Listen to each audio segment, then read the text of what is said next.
राजा मंगलसेन नाम का राजा पृथ्वीपुर राज्य पर राज करता था।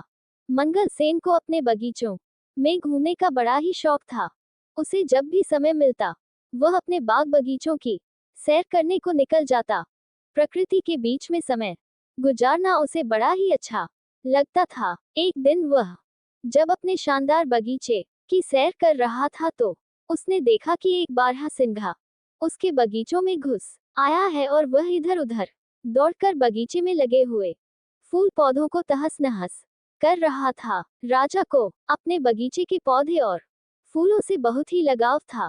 ये दृश्य देखकर राजा आग बबूला हो गया। राजा मंगलसेन ने तुरंत अपने सैनिकों को आवाज लगाई कि वह बारहसिंगा को पकड़े और राजा खुद भी बारहसिंगा का पीछा करते हुए दौड़ने लगा। बारहसिंगा बगीचे से बाहर आ गया और राजा ने भी उसके पीछे अपना घोड़ा दौड़ा दिया। मंगलसेन बारहसिंगा का पीछा करते करते अपने राज्य की अंतिम सीमा तक आ गया, परंतु वह बारहसिंगा को ना पकड़ सका।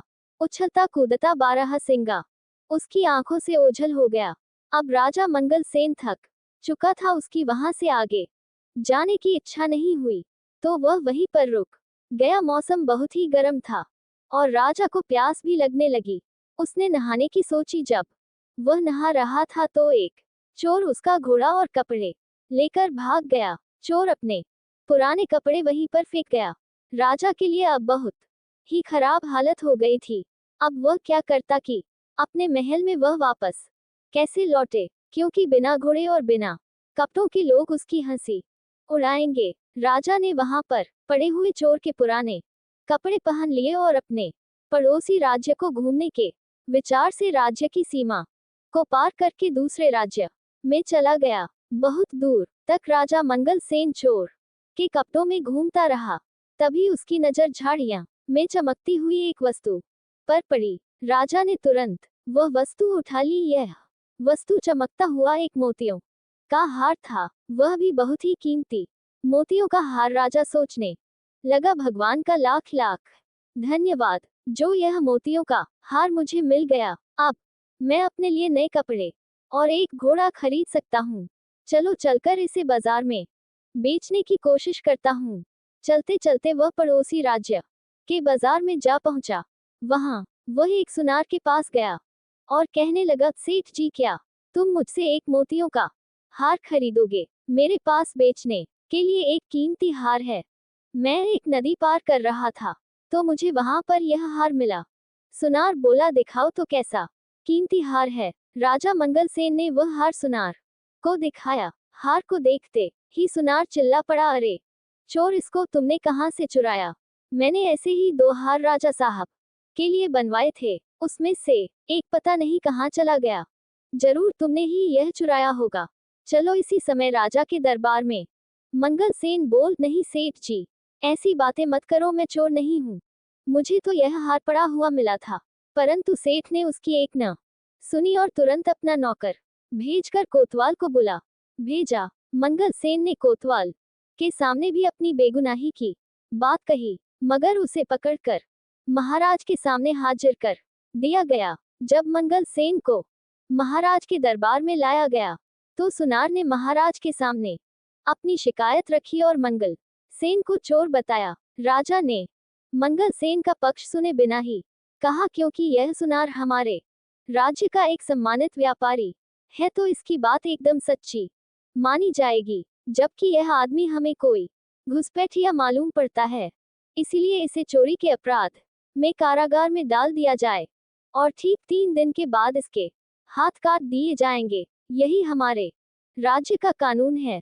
फैसला सुनकर मंगलसेन घबरा गया और दया की भीख मांगने लगा, परंतु किसी ने उसकी एक न सुनी और उसे कारागार में डाल दिया गया। इस राज्य का राजा जितना अन्यायी था, उसकी रानी उतनी ही दयालु थी। जब रानी को ये सारी बात मालूम हुई तो उसने राजा से कहा, महाराज, आप इतना बेरहम हुक्म कैसे दे सकते हैं, जबकि इस मामले में कोई गवाह भी पेश नहीं किया गया और न ही आपने उसे अपराधी को अपना पक्ष रखने दिया।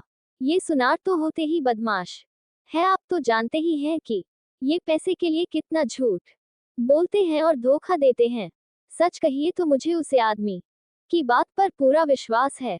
राजा ने उसे डांटते हुए कहा, जुबान संभाल कर बात करो, तुम्हें राजकाज के मामलों में दखल देने का कोई हक नहीं है। रानी बोली, मैं चुप नहीं रहूंगी। कुछ दिनों से मैं दरबार में आपका खराब व्यवहार देख रही हूँ। आपके सलाहकार और मंत्री आपसे नाखुश हैं और आपकी जनता आपसे विद्रोह करने को तैयार है।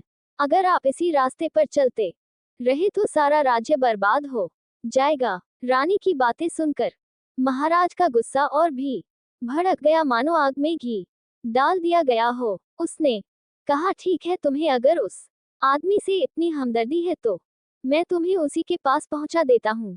राजा ने सैनिकों को आदेश दिया कि रानी को भी उसी चोर के साथ कैदखाने में डाल दिया जाए। सैनिक ये सुनकर चौंक पड़े। वह चाहते तो नहीं थे, परंतु राजा के हुक्म का पालन करना उनकी मजबूरी थी। सैनिकों ने रानी को मंगल सेन के साथ उसी कारागार में डाल दिया। मंगल सेन ने जब रानी को अपने कारागार में देखा तो आश्चर्यचकित रह गया। रानी ने उसे पूरी बात बताई। अब मंगल सेन और रानी दोनों को ही एक दूसरे से हमदर्दी हो गई थी। वह रात दोनों ने जागकर बिताए। कारागार के कुछ सैनिक रानी के वफादार थे, जबकि वह महाराज से नाखुश थे। अगली रात रानी अपने वफादार सैनिकों की मदद से मंगल सेन को साथ लेकर कारागार से फरार हो गई। दोनों भागकर राज्य से दूर एक जंगल में जा पहुंचे और झोपड़ी बनाकर वहां रहने लगे। मंगल सेन को कारागार में बहुत ही यातनाएं दी गई थी, जिसकी वजह से वह अस्वस्थ रहने लगा था। रानी ने उसकी बहुत ही सेवा की, जब तक कि मंगल सेन ठीक नहीं हो गया।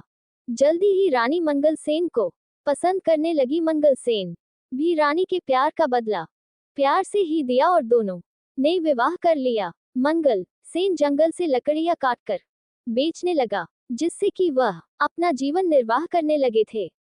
कुछ महीनों बाद मंगल सेन की पत्नी ने एक सुंदर बालक को जन्म दिया। एक दिन की बात है, जब मंगल सेन की पत्नी जंगल में कुछ फल तोड़ने गई हुई थी, तो उसका पति और बच्चा सोए हुए थे। अपने बच्चों को वह मंगल सेन के निगरानी में छोड़ गई थी। घुटनों के बल चलते चलते बच्चा नजदीक के ही एक कुएं के पास जा पहुंचा और कुएं में गिर गया।